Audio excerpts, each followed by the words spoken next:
अलंकापुरी पुण्यभूमी पवित्र, तिथे नांदतो ज्ञान राजा सुपात्र. तया आठविता महापुण्य राशी, नमस्कार माझा सद्गुरु ज्ञानेश्वरासी. नमोऽनंताय शुद्धाय कूटस्थायात्मने नमः. प्रेमांबुधिविहाराय ज्ञानराजाय ते नमः. माधुर्यरसकल्लोलां शिवशक्तिस्वरूपिणीं, अमृतानुभवार्थाय वन्दे ज्ञानेशनन्दिनीम्. ॐ नमो ज्ञानेश्वरा, करुणाकरा दयाळा. तुमचा अनुग्रह लाधलो, पावन झालो चराचरी. कळा कुसरी काही नेणू, बोलतो वचने अतिभाविका. एका जनार्दनी तुमचा दास, त्याची आस पुरवावी. काय सांगो देवा ज्ञानोबाची ख्याती, वेदमैशामुखी बोलाविले. वेदमैशामुखी वदविले. कोठवरी भानू याची स्वरूप स्थिती, चालविली भिंती मृत्तिकेची. चालविली भिंती मृत्तिकेची. चालविली भिंती मृत्तिकेची. चालविली भिंती मृत्तिकेची. अविद्या मायेचा लागोने दिवारा. विद्या मायेचा लागोने दिवारा.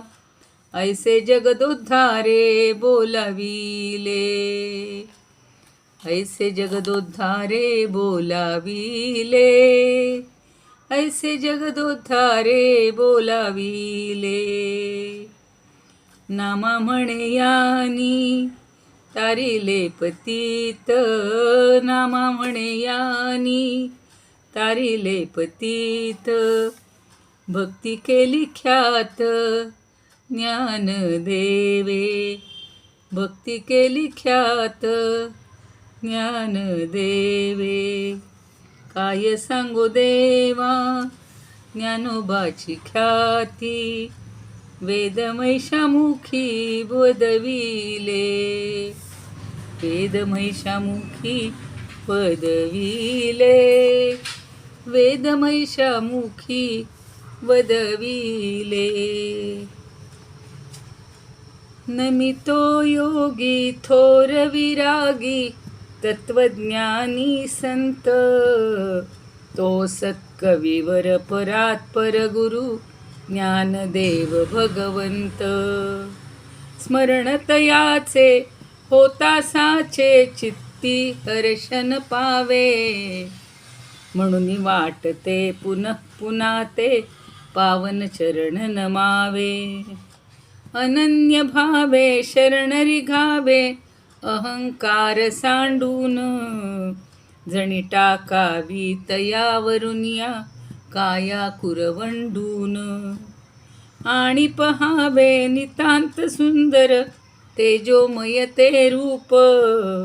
सहज साधनी नित्य रंगुनी व्हावे मग तद्रूप. ज्ञानेशाला नमिता झाला सद्गुरुला तो तोष. वरद हस्त मस्तकी ठेवूनी देई मज आदेश. वरद हस्त मस्तकी ठेवूनी देई मज आदेश. देई मज आदेश. समाधिस्थ मूर्तिं भजे पांडु ज्ञानदेवं. समाधिस्थ मूर्तिं भजे ज्ञानदेवम्. अलंकापुरी रम्यसिंहासनस्थं पदाम्बोजतेजस् स्फुरद्दिक्प्रदेशं विधीन्द्रादिदेवस् सदा स्तूयमानं समाधिस्थमूर्तिं भजे ज्ञानदेवं समाधिस्थमूर्तिं भजे ज्ञानदेवं समाधिस्थमूर्तिं भजे ज्ञानदेवं. ज्ञानेश्वर महाराज की जय. पंढरीनाथ भगवान की जय. जय तू श्रीकृष्ण, जय तू ज्ञानेश्वर. पंढरीनाथांना वंदन करूया, निवृत्तीनाथांना वंदन करूया, ज्ञानदेवांना वंदन करूया. तुम्ही श्रोते जगदीश मूर्ती, तेथे माझी व्युत्पत्ती किती, बुद्धिहीन अल्पमती सलगी करीते. चातुर्य नाही, कला नाही, प्रबंध नाही, काहीच नाही आहे, पण ही भगवंतांनी एक आपल्याला संधी दिलेली आहे आणि त्यांच्या पावलावर पाऊल ठेवून त्यांच्या मागोमाग आपण जात राहतो आहोत, समजून घेत आहोत. ज्ञानेश्वरीचा आस्वाद घेतला, आता चांगदेव 65 पण समजून घेतली आणि आता अमृतानुभवाचा आपण आनंद घेत आहोत. कालची ओवी पाहिलेली होती आपण, 13वी आणि 14वी. बाबुलबुवाचं उदाहरण आपल्याला सगळ्यांना आवडलेलं होतं आणि दुसरं घटाचं उदाहरण दिलेलं होतं. 2 ओव्यांमधून आपण हे अज्ञान कसं चुकीचं आहे किंवा अज्ञान, अविद्या ही ज्ञानाला झाकून ठेवते, ज्ञान आपल्याला होतच नाही असा विचार आपण पाहिलेला आहे. कुणी सुमिताताई त्या सांगणार आहेत का पहिल्या शिवशक्तीतलं? हा सांगा. एक ओवी घ्या, 36वी घेणार. हा एकच घ्या. हा हो हो.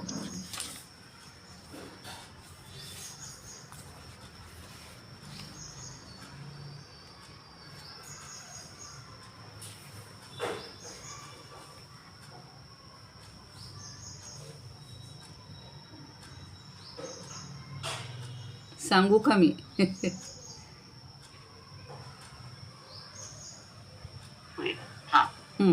काही चुकलं का ताई? नाही नाही, मी ऐकत होते, म्हणलं का वेळ लागायला. नाही, मला वाटतं हे आवाज झाला माझा मान. अच्छा बरं. जो अव्यक्त रूपात आहे त्याला शक्तीने जागी केले. नाही, ओवी ऐकायलाच नाही मिळाली. ओवी नाहीच ऐकू आली. बरं, परत सांग. जिया शेवविला शिवू, वेद्याचे बोने बहु, वाडी तेणीसी जेऊ, झाला ओ. आणि अर्थ असा आहे की शिव जो पुन्हा आवाज जातोय तुमचं काहीतरी करणं.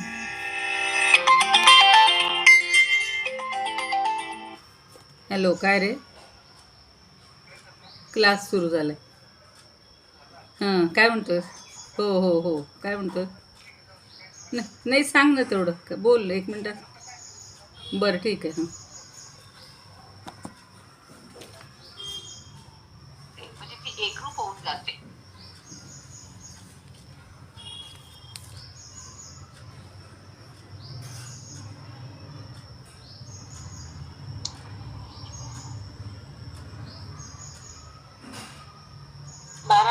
सांगू का ताई? हो सांगा. थोडक्यात सांगते. बर. मोक्ष जर बंधनात गुरफटला तर मग मोक्ष या शब्दाला अर्थच उघडणार नाही ना. हा बरोबर. आणि ज्ञानदेव म्हणतात या विचारांचा बडेजाव केवळ अज्ञानाच्याच घरीच नांदत असतो. बरोबर आहे. छान. पुन्हा माझा जातोय का हे आवाज? येतोय का सगळ्यांना आवाज? सगळंच गेलं.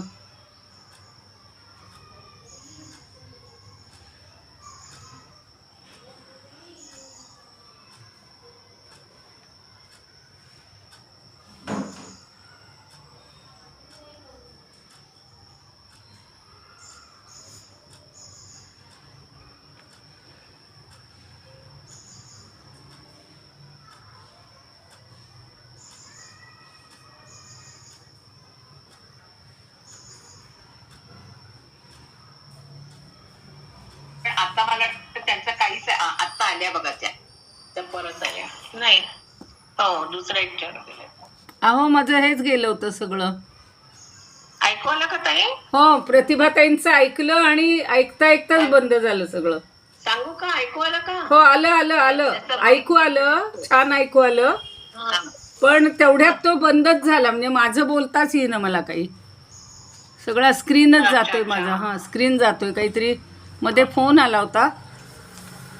अच्छा हा आणि मग तो म्हणला की मी नंतर करतो, पण तुमचं बोलणं ऐकू आलं. 12वी 11वीचं छान ऐकलं.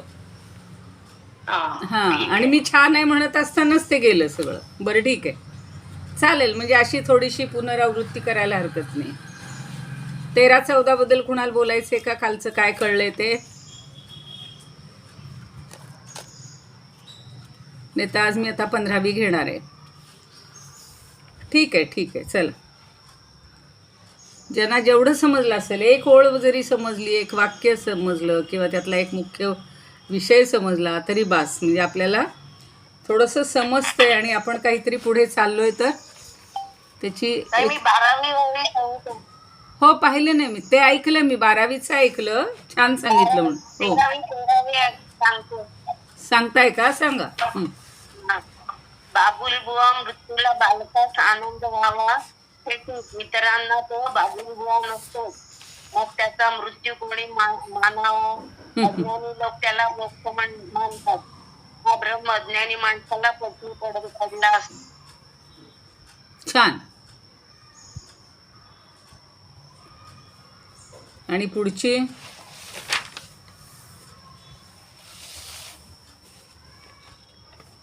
घटाची नाही पण तर आता मी तीच सांगते थोडक्यात. सांगतायत का? हा सांगा सांगा. मातीचा घट फुटला म्हणून आपण नुकसान झालं असं म्हणतो, परंतु मुळात घटच नसेल तर नुकसान काय होणार? बरोबर. अज्ञानी माणूस मात्र म्हणतो की घट फुटला. हो बंध मोक्ष खरा आहे आणि त्यांनी म्हटले म्हणून ते बिघडणार नाही. बाबुलबुवा मेला हा आनंदाचा बालकाला, तसा आनंद अज्ञानी माणसांना आहे. देह भावनेने यांचा मोक्ष त्यांच्या अज्ञानात नांदत असतो. आत्मा अविनाशी आहे, बंधमुक्त आहे, आनंद स्वरूप आहे हे लक्षात घेणे आवश्यक आहे. अगदी बरोबर. छान सुंदर. आता आपण 15वी 11वी घेऊया. आता असं हे छान वाटतं. म्हणजे कालचीच थोडीशी उजळणी झाली की सगळ्यांच्या कोणी नसतील त्यांनाही समजेल आणि असतील तरी थोडंसं लक्षात येईल. 13-14वी 11वी या दृष्टांतातून आपल्याला त्यांनी सांगितलेलं होतं की अज्ञानी लोकांचं जे आहे म्हणणं, तर ते कसं चुकीचं असतं. नसलेल्या गोष्टीचाच शोक, म्हणजे गतम न शोच्छम म्हणतो आपण, पण जी नाहीच वस्तू, तयारच झालेली नाही, तिचा शोक करणं हे तर अगदीच, म्हणजे आपण म्हणलं तर अज्ञानाचं म्हणण्यापेक्षा वेडेपणाचंच आहे. तसंच आहे की ह्या सगळ्या गोष्टी नाहीत अशा अर्थी की त्या मिथ्या आहेत. त्याला खरं अस्तित्व नाही आहे, चिरंतन अस्तित्व नाही आहे आणि आपण त्याचा शोक करत राहतो. आता 15वी 11वी बघूया. पुन्हा तेच बंध आणि मुक्ती किंवा मोक्षावर त्यांनी एवढंच आता पटवून देत आहेत की एकदा आपल्या डोक्यात हा बंध, हे बंधन आपलं गेलं पाहिजे, बंधनात आपण अडकायला नको आहे. आणि मुक्ती ही खऱ्या अर्थानं मुक्ती समजली पाहिजे किंवा अनुभवली पाहिजे.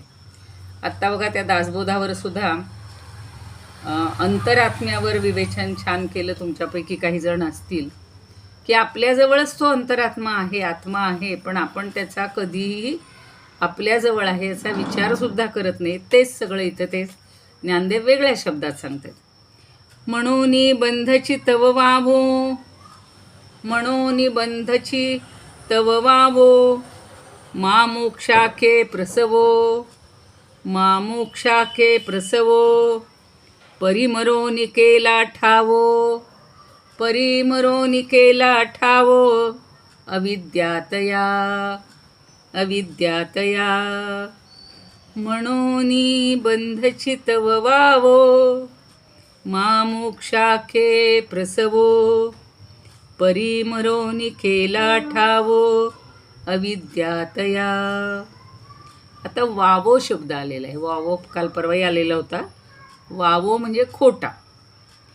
आणि पुढं आलाय कैसा ठावो. ठावो म्हणजे ठिकाण. तुम्हाला अगदी ते वाचत असताना सारखं आठवतं की आपण काही त्याचा ठाव ठिकाणा नाही असं मराठीत रूढ झालेला आहे वाक्प्रचार किंवा बोलण्याची पद्धत. तर ठावो म्हणजे ठिकाणा, पण आपण दोन्ही शब्द एकत्रित घेत असतो की त्याचा ठाव ठिकाणाच काही लागत नाही आहे. तो अर्थ इथं अभिप्रेत आहे. आणि मा म्हणजे मग काल परवा पाहिलेलं होतं आपण. प्रसवो म्हणजे त्याला जन्माला घालतो किंवा निर्माण करतो. आणि मरोनी म्हणजे मरून जातो. आता इथं अन्वय असा घ्यायचा आहे त्याचा की म्हणोनी बंधची तव वावो मा मोक्ष के प्रसवो परी अविद्या मरोनी तया ठावो केला. आता सरळ आहेत. अविद्या शब्द आता आपल्याला खूपदा कळलेलं आहे की जे ज्ञान नाही, जी खोटी आहे ती अविद्या आहे. आता म्हणून बंधची तव वावो. आता काय आहे की हा बंधच खोटा आहे. बंध मुळातच खोटा आहे. मा मोक्षा के प्रसवो. मग त्यांनी मोक्ष कशाला म्हणायचं किंवा मोक्षाला कसा तो जन्माला घालणार. बंधच नाही तर मोक्ष कसा निर्माण होणार. मोक्ष हा सुद्धा, मोक्ष ही कल्पना कशाला आणली किंवा हा कशाला म्हणतात, कशाला म्हणायचं. मग मरोनी केला ठावो. आता कोण मरणार आहे. आपण कालच्या परवाच्या ओवीमध्ये पाहिलेलं आहे की ही अविद्या मरून जाते. मग अविद्येनं काय केलं, स्वतः मरून गेलेली आहे किंवा मरून केला ठावो. या दोहोंना नावारूपास आणलंय किंवा त्यांना जागा करून दिली, त्यांना ठाव ठिकाणा दिलेला आहे. अविद्या. तर या अविद्या हा शब्द पुढे आहेच. या अविद्येनं स्वतः मरून त्यांना स्थान निर्माण करून दिलं किंवा ठाव ठिकाणा निर्माण केला. म्हणजे खरं तर बंधही चुकीचं आहे आणि मोक्षाला सुद्धा ती अविद्या ह्याला घालतीये, जन्माला घालतीये. पण त्याच्यासाठी तिला आधी मरण पत्करावं लागतं.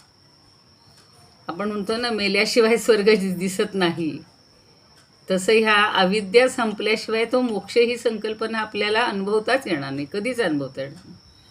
आपण काय म्हणू, जाऊ दे थोडं 50% अविद्या आणि 50% मोक्ष, असं चालेल का हो. जो अनुभव आहे तो पक्का आहे. मुक्तीचा आनंद पक्का आहे. त्यावेळेला अविद्येचं ठाव ठिकाणा, नाव काय म्हणतात ना, नाम निशाणा सुद्धा राहणार नाहीये.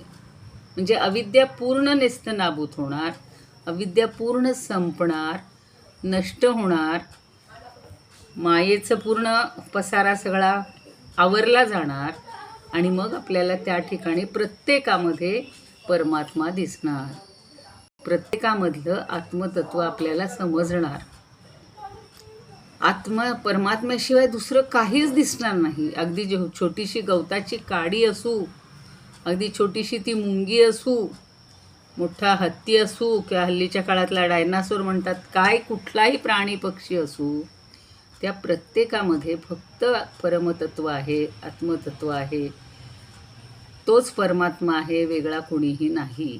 आता उद्या परवा त्या गजेंद्र मोक्षाचा श्लोक मला घ्यायचा आहे आणि तो मी तुम्हाला पाठवीन. पण त्याचं थोडक्यात आता इथं सांगते की तो गजेंद्र, आता ही जी आपल्याकडे सगळी मुक्ती, पुन्हा जन्म, पुनर्जन्म, कर्मसिद्धांत, हे सगळं आपल्या भारतीय संस्कृतीचं आणि तत्त्वज्ञानाचा बेस आहे, मूळ आहे. त्याच्यावर आधारित हे सगळं आहे. आत्ता मी तुम्हाला म्हणलं तसं त्या गुरुचरित्रात तर इतकं सांगितलेलं आहे, म्हणजे तुमच्या हातून छोटीशी जरी चूक झाली तरी त्याचं तुम्हाला प्रायश्चित्त घ्यावं लागतं आणि ते जर नाही घेतलं तर हे पुनर्जन्मात फेडावं लागतं. म्हणून शक्यतो आपल्याकडं कसं असायचं की आपल्या हातून जर काही चूक झाली तर ती आत्ताची आत्ताच आपण निस्तरायची. मग आता ही अविद्या आपल्यावर इतकी त्याची आवरणं चढतात, किती जन्माची चढलेली असतील, आणि मग ती अविद्या आपली संपणारच नाही, ती नाशच होणार नाही आहे. म्हणून हा विद्यारूपानं किंवा अविद्या संपल्यानंतर ज्ञानरूपाने प्रगट होऊन सगळा हा मोक्षाचा व्यवहार हा केला किंवा तो कसा करावा याचा विचार आपण आत्ता जे ताईंनी मगाशी सांगितलं की 12वी जी ओवी आहे त्या 12व्या ओवीत तिथेच सांगितलेलं आहे आणि ते अज्ञानी माणसाला अनुभवायला येतं. अजून आपणही तसे अज्ञानीच आहोत. आपण स्वतःला ज्ञानी म्हणूच शकणार नाही. कारण जोपर्यंत आपण या संसारातल्या सगळ्या गोष्टींमध्ये रमतोय, या सगळ्याला सत्य मानतोय, तेच एकमेव सत्य मानतोय. आता कोण बरं सकाळी सांगत होतं की प्रत्येक क्षणी आपल्याला भगवंताची आठवण यायला पाहिजे. अगदी कुठलीही गोष्ट कमतरता असली ना, हां आता ते बरोबर आहे. काल एक आमच्या मैत्रीणच म्हणूया, तुमच्यासारख्याच आहेत, त्या 80 वर्षाच्या आहेत एक जण कोणीतरी, त्या मंदिरात आल्या होत्या आणि त्या त्यांच्या एका गुरूंबद्दल सांगत होत्या.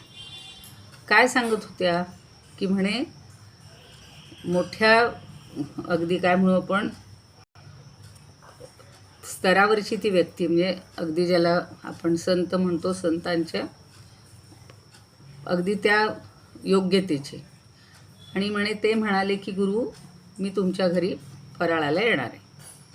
आता त्यांना आनंद झाला की एवढी मोठी व्यक्ती विभूती आपल्या घरी फराळाला येणार. तर ते घरात अगदी छोटंसं घर होतं, खोली होती, त्याच्यात त्यांनी दोघांचा कसा तरी संसार थाटलेला असतो.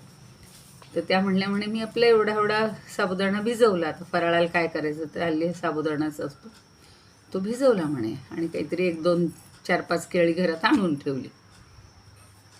ते गुरु जे आले ते 40-50 लोकांना घेऊन आले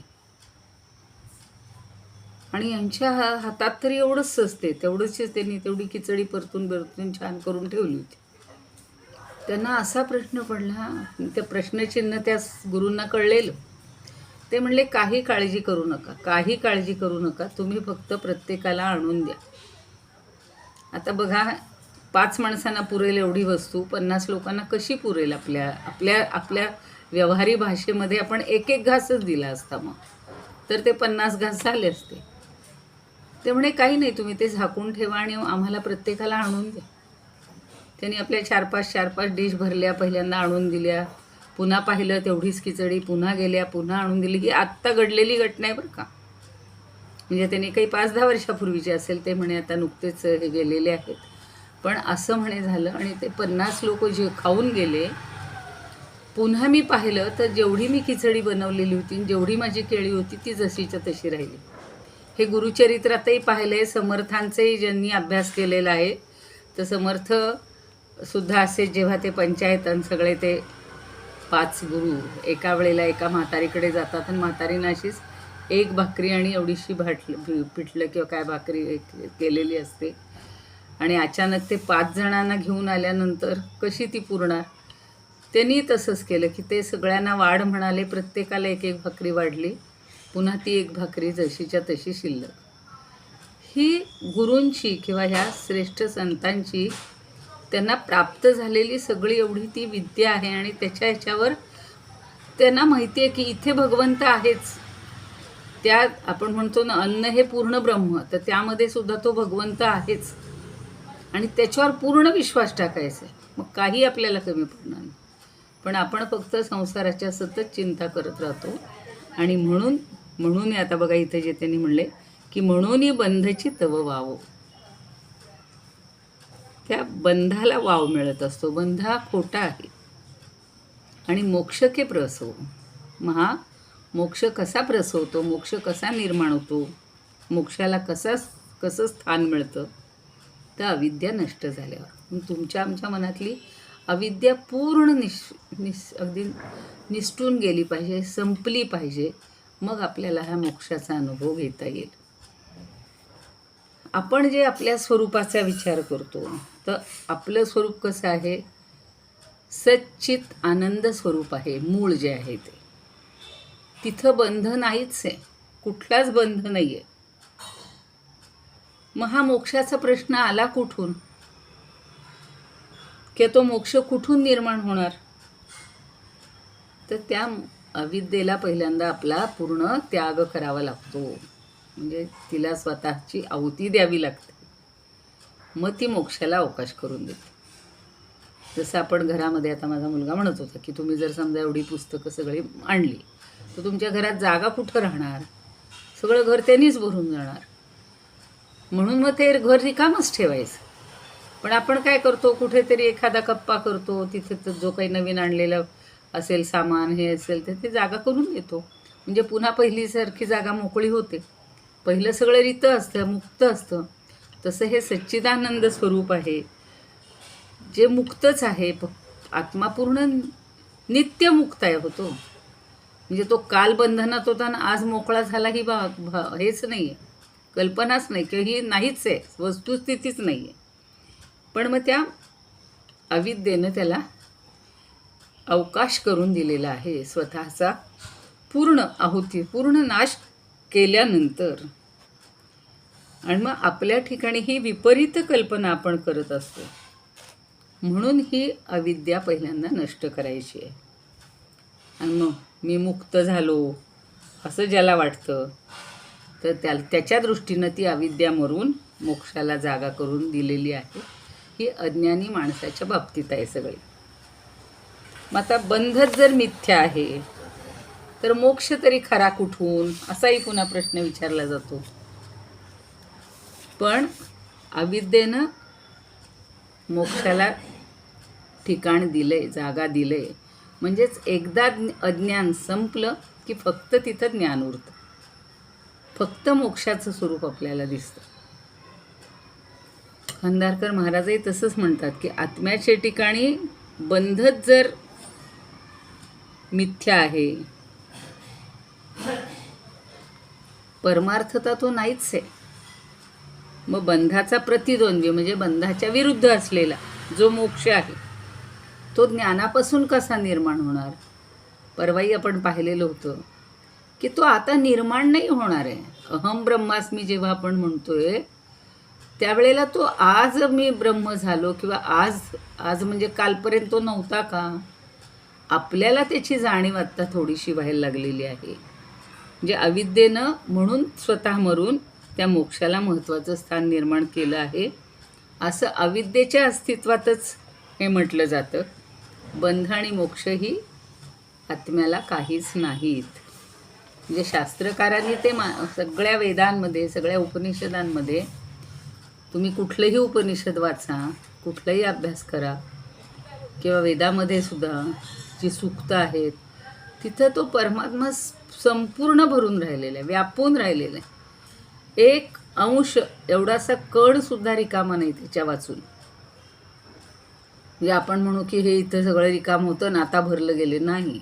प्रत्येक अणुरेणूत तर आहेच आहे, पण रिक्त स्थानी पण आहे. आपल्याला जिथं जागा रिकामी दिसती तिथे सुद्धा तो भरून राहिलेलाच आहे.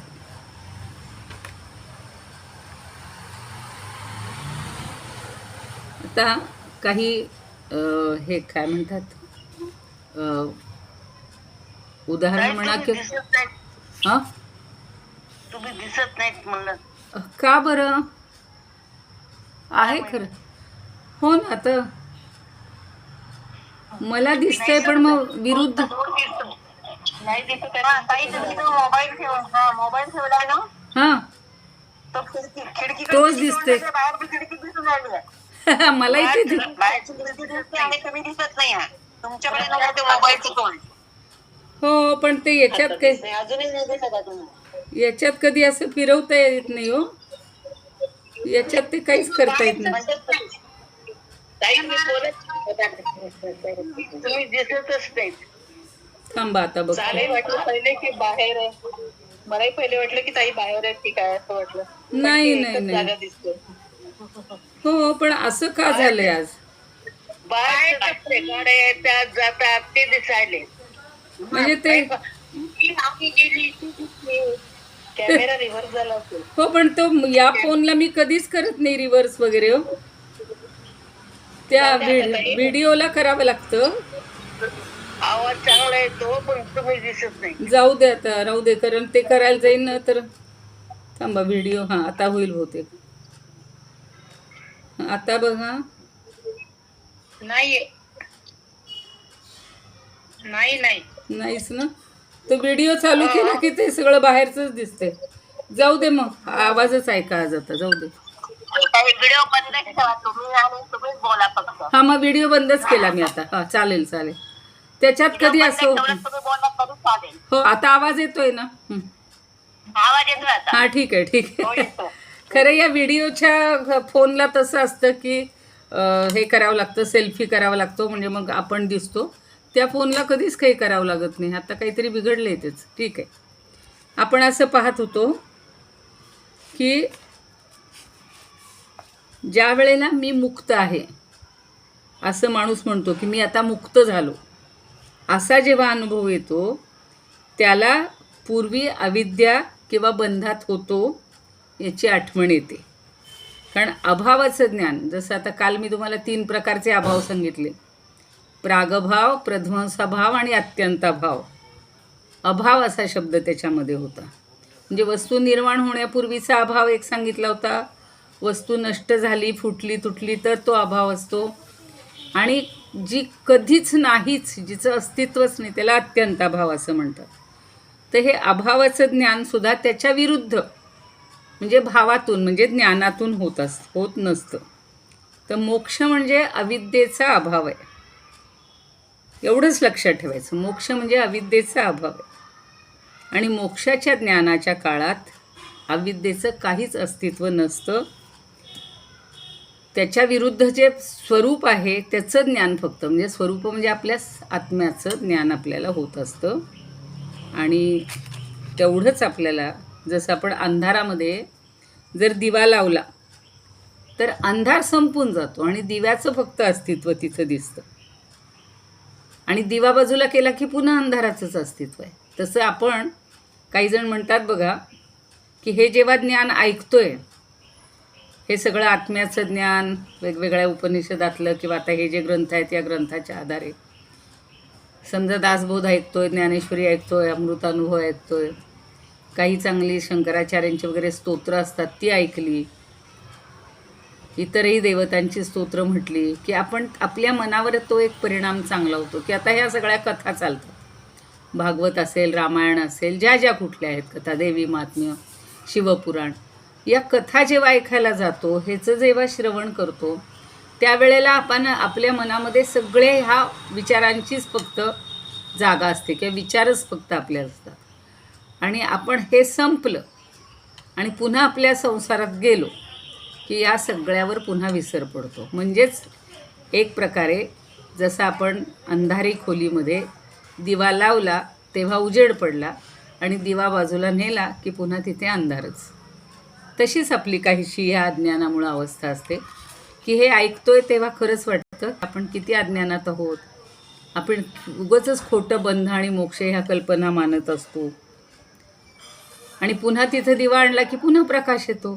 तसं पुन्हा जर आपण एखादं, बघा ना, भगवद्गीतेचा एखादा अध्याय म्हटला, अगदी त्यातला एक श्लोक जरी म्हटला, गीतेचं तुम्ही ऐकलं असेल महात्म्य जेव्हा आपण म्हणत होतो त्यावेळेला, की त्याच्यातलं अगदी एक चरण, एक पाद एवढा जरी रोज म्हटलात तरीसुद्धा आपल्या मनावर चांगला परिणाम होतो आणि आपलं अज्ञान हळूहळू कमी होऊन आपण ज्ञानाकडे आपली वाटचाल होत असते. असं जे सगळं सांगितलेलं आहे त्याच्यावरून लक्षात ठेवायचं की बंध हा मिथ्या आहे, आणि मोक्षाचा संभव कसा उमटणार किंवा मोक्ष कसा निर्माण होणार, तर ज्ञानदेव त्याच्यासाठी आपल्याला सारखं सांगतायत की बंध जरी मिथ्या असला तरी हे शरीर आहे, या शरीरात आपण, हा जो आत्मा आहे हा नित्यमुक्त आहे, आनंद स्वरूप आहे. त्या आत्म्याला आपण शरीराच्या तुरुंगात टाकतो, आपण त्याला कोठडीत बंद केले, जसं आपण एखादी गोष्ट नको असलेली कुठंतरी डम्पिंग करून टाकतो, तसं त्या आत्म्याला आपण इतकं बंदिस्त केलेलं आहे की आपण त्याचा कधी अनुभवच घेत नाही, त्याला बाहेर काढतच नाही, म्हणजे आपल्या कल्पनेत, आपल्या अनुभवात त्याला आणतच नाही. आणि मग म्हणून कारण नसताना आपण दुःखी होतो, छोटंसं काही कारण झालं की आपण आनंदी होतो. आता हा मृत्यूच्या क्षणी जी सगळी घटना घडत असते, एक मकरंद वाचा ग्रंथ आपण मागे पाहिलेला होता भगवद्गीता शिकताना, ते रमेश बावकर म्हणून होते, कोणाशी तरी ओळखीचे होते तुमच्यापैकी. तर त्यांनी मृत्यूनंतर काय किंवा ब्रह्मविद्या असाही एक ग्रंथ लिहिलेला होता. तर शरीराच्या बाहेर जेव्हा हा आत्मा पडतो नाही का, बाकी देह तसाच राहिलेला असतो, तेव्हा त्याला मोक्ष मिळतो. कारण आपण त्याला जणू काही कोंडून ठेवले. आपण कोंडून ठेवले म्हणजे त्याला ह्या देहाचं एक आवरण मिळालं. जेवढा काळ आपण आहोत, ज्याचा आयुष्याचा जेवढा स्पॅन असेल त्यानुसार तिथे तो बंधनात पडलेला आहे. आणि ज्या वेळेला त्याला नवीन देह धारण करायचा असतो त्यावेळेला तो या देहातून मुक्त होतो. पण आपली जी मुक्तीची कल्पना आहे, एक पुन्हा लक्षात घ्या, मोक्ष ही संकल्पना, त्याच्यासाठी मृत्यूची आवश्यकता नाही. म्हणजे आपल्याला असं वाटतं की आपल्याला मृत्यूनंतरच मोक्ष मिळणार आहे, ते मुळीच नाही. फक्त त्या आत्म्याला मुक्ती म्हणजे बाहेर पडायला जागा मिळाली म्हणून आपण तशा अर्थी म्हणत असतो. पण कारण तो आनंद स्वरूप आहे, तो कायम मुक्त आहे. पण आपल्या शरीरात आहे तोपर्यंत तो जीव आपल्या ठिकाणी नांदत आहे असं आपण म्हणतो. पण हे सगळं अज्ञानामुळे म्हणत असतो, अज्ञानी आहोत. मग मोक्ष आणि बंध या दोन्ही कल्पना मिथ्या आहेत. तो आत्मतत्व हे नित्य आहे, नित्यमुक्त आहे, त्याला कुठलंही बंधन नाही. आणि अविद्येचा नाश झाला की आत्मा मुक्त होतो. म्हणजेच आपल्याला त्याचं ज्ञान होतं, आपल्याला त्याची जाणीव होते. अहम ब्रह्मास्मी, ठीक आहे, अहमपर्यंत तरी ती गाडी येते आणि मी ब्रह्म आहे, मी परब्रह्म आहे. मग आपल्याला सगळ्या चराचरात तो परमात्मा दिसायला लागतो, सगळ्यामध्ये. बघा ना, मग अशी त्यात एक ताईंनी उदाहरण दिलं, ते छान पटलं मला, की आपण नेहमी दुसऱ्याची चूक आहे. घराघरामध्ये बघा रोजचा संवाद होत असताना दुसऱ्या माणसाला आपण दोषच देऊन काहीतरी आपलं सिद्ध करायला लागतो. त्यांनी सांगितलं पहिल्यांदा त्यालाच तो सरळ आहे, तो दुरुस्त आहे, तो योग्य आहे अशी भावना करा. आणि मग आपल्या ठिकाणी आपण जर चांगलं वागायला लागलो, आता ते महाराजसुद्धा सांगतात की फक्त प्रेम द्या, फक्त प्रेमाने जर सगळ्यांशी वागायला लागले तर ही सगळी वाद विवाद सगळे संपतील. हो. आणि प्रत्येकाच्या ठिकाणी आपल्याला तिथंही तेच परमतत्व आहे, तोच परमात्मा आहे, तुझ्यामध्ये आहे, माझ्यामध्ये आहे. म्हणजे संतांना सगळं दिसत होतं. आता त्या साधूचे जे सारखं उदाहरण देतात, खूप जण देतात आणि तुम्ही ऐकलेलंच आहे, मी ऐकलेलंच आहे, की एक संतांचा स्वभाव असतो, दुसऱ्यांनी कितीही त्रास दिला तरी तो मात्र कधी क्षमेची तर किती उदाहरणं देता येतात. मग त्यात एकनाथ आहे तस. आता परवा तुम्ही कीर्तन विश्वामधली जर ऐकली असतील कीर्तनं, तर कधी छोट्या छोट्या त्या तरुण मुलांनीसुद्धा क्षमा कशी करायला पाहिजे. आपण मात्र क्षमा म्हणजे नको, आपण क्षमा करतच नाही कोणाला. म्हणजे करायला पाहिजे. हळूहळू ती वृत्ती आपली वाढते. माझी आजी म्हणायची, पृथ्वीसारखं क्षमाशील पाहिजे. तेव्हा अर्थ काही कळत नव्हता लहानपणी. पृथ्वीसारखं म्हणून आपण सकाळी जे म्हणतो ना, समुद्रवसने देवी पर्वतस्थन मंडळे विष्णुपत्नी नमस्तुभ्यम पादस्पर्शम किंवा पादस्पर्शात क्षमसून. अहो, आपण अक्षरशः तिला तुडवत असतो, नाचत असतो. पण तिनं कधीतरी आपल्याला हे केलं आहे का? हो, प्रतिकार केला आहे का? किती मला त्रास देता कधी म्हणते का ती पृथ्वी माता भूमाता? नाही म्हणत आपल्याला. मग आपण छोट्या छोट्या कारणावरून जे दुसऱ्याला सतत दोष देतो, आपण त्रस्त होतो, दुसऱ्याला दोन शब्द बोलत असतो. आता बघा, हळूहळू हा आपल्या वागण्यामध्ये किंवा आचरणामध्ये फरक पडत राहतो. ती सहनशीलता वाढत राहते. दुसऱ्याला बोलण्यापेक्षा त्या क्षणी 5 वेळा तुम्ही देवाचं नाव घ्या, मनाला शांत ठेवण्याचा प्रयत्न करा. हेच सगळं करायचं आहे. आता आपल्याला दुसरं काही करायचं नाही. म्हणजे हा जो बंध आणि मोक्ष, हा जो अज्ञानमूलक आहे, तो ज्ञानाने सगळा दूर करायचा आहे. कुणीही बंधनात नाही आहे. हा परमात्मा मुक्तच आहे. तो आपल्याला जागोजागी दिसतो आहे. म्हणून बघा, लहान मुलात सुद्धा आपल्याला परमतत्व दिसतं. मी म्हणलं तसं रोज मला ती आजसुद्धा बरं का, त्या विठ्ठल मंदिराच्या दाराशी आज का काल ती गोमाता अगदी शांत उभी होती आणि ती परीक्षाच पाहतीये असं मला तरी वाटायला लागलं. आमच्या इथे गणेश मंदिराच्या इथेही गायी येतात. त्या दिवशी सांगितलं होतं मी तुम्हाला की त्या अगदी घेतल्याशिवाय जातच नव्हत्या आणि त्यांना हातातूनच पाहिजे बरं का. पूर्वी आपण गोग्रास असा खाली ठेवत होतो आणि त्या गाई खात होत्या, आता नाही. जे काय तुम्हाला द्यायचं ते त्यांना हातातच द्या, त्यांच्या मुखातच द्या, आपल्या हातातून. आणि ती इतकी आनंदाने ती प्रेमाने घेते बघा. हळूहळू आपल्याला असं प्रेम त्या प्रत्येक प्राणीमात्राबद्दल वाढत राहतं. अगदी मी पाहते की अशी 5-6 छोटी छोटी पिल्लं आणि कुत्रेसुद्धा फिरत असतात. त्यांनासुद्धा तुम्ही एक एक घास दिला तर किती आनंद होतो. रस्त्यावरची ती केर काढणारी बाई असते, रस्ता झाडणारी असते. मलाच असं वाटतं की हिला कसा प्रसाद द्यावा. पण त्यांना म्हटलं ना की आता आहे खूप प्रसाद, पण तुम्हाला नाही म्हणतात, द्या मला. आणि त्या असा आपल्या साडीनंच हात पुसतात आणि प्रसाद घेतात. प्रत्येकाबद्दल जर आपल्याला असं प्रेम वाटलं, प्रत्येकाबद्दल आदर वाटला, त्याच्या कष्टाची जर आपण थोडीशी जाणीव ठेवली आणि आपल्या मनामध्ये थोडीशी जागा मोकळी करून विशाल जर मन ठेवलं, तर हे अज्ञान हळूहळू हळूहळू कमी होईल. हळूहळू कमी होईल. दुसरं काहीच नाही. हे बंधन मोक्ष एवढं ज्ञानदेवानी पटवून दिलेलं आहे, की एवढं समजावून दिलेलं आहे. त्याच्या मागचा उद्देश हाच आहे की आपली भूमिका बदलायची, आपलं ज्ञान वाढवायचे आणि अज्ञान दूर करायचं. कारण काहीही कारण नसलं तरी एवढ्याशा कारणाने आपण दुःखी होतो. आपण म्हणजे लहान मुलांचं जसं बघतो, त्या बागुलबुवाचं जसं पाहिलं तसंच आपलं सुद्धा असतं. मला आता एकदम काल त्या बागुलबुवावरनं आठवण होत होती की लहानपणी एक मोठा वाडा होता आणि त्या वाड्यामध्ये वर माडीवर अशी एक खोली होती त्या मालकांची, आणि त्याच्यामध्ये ना सगळा काळा काळा झालेला कापूस ठेवलेला होता. मी 5 वर्षाची होते. आता तो बागुलबुवा वगैरे सोडा, पण माझे जे मोठे भाऊ बहिणी ते जे होते ना, तर ते म्हणायचे चल तुला वर हे दाखवतो आम्ही, आणि मला ती खोलीसारखी दाखवायची. खोटं नाही सांगत, त्या खोलीबद्दल आणि त्या तिथल्या कापसाबद्दल इतकी भीती निर्माण झालेली होती की एकटीनं तर कधी तिथं जाणंच शक्य नव्हतं. म्हणजे आपण जे बागुलबुवा हा नंतर मेलाय वगैरे म्हणत होते, पण माझ्या तर डोक्यातला तो तसाच काही अजूनसुद्धा आता 70 वर्ष झाली तरी तो प्रसंग आपल्याला आठवतो. याचाच अर्थ काय की ते अजून अज्ञान, म्हणजे त्यावेळचा जो प्रसंग आहे तो अजून आपल्या डोक्यात बसलेला असतो. आता खरं म्हणजे ह्या अशा छोट्या गोष्टी विसरायला पाहिजेत, पण काही गोष्टींनी इतकं घर केलेलं असतं.